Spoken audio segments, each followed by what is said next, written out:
nawe wabaye uwa mbere mu babatijwe b'Abanyiginya. Amaze kubatizwa no gukura, umutware Rwabutogo yigishirizaga Gatigisi mu rwihishwa iwe. Mu bo yigishije rero ngo harimo abana b'umwami Yuhi wa gatanu Musinga, barimo igikomangoma Rudahigwa n'igikomangoma Rwigemera.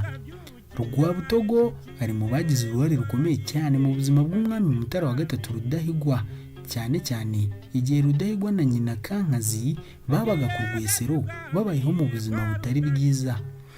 Rwabutogo icyo gihe ngo yegereye umwami Musinga maze amusaba kumwemerera kugaba inka yari yaramuhaye. Umwami rero Musinga nawe aramwemerera. Ubwo Rwabutogo yahise agabira Rudahigwa inka 80, bityo we na nyina Kankazi bongera kubona amata. Kuva icyo gihe rero Rudahigwa ngo yirahiraga Rwabutogo maze akagira ati yampaye inka Rwabutogo. Umutware Rwabutogo yabaye ngo nk'umubyeyi n'umujyanama mukuru w'umwami Rudahigwa.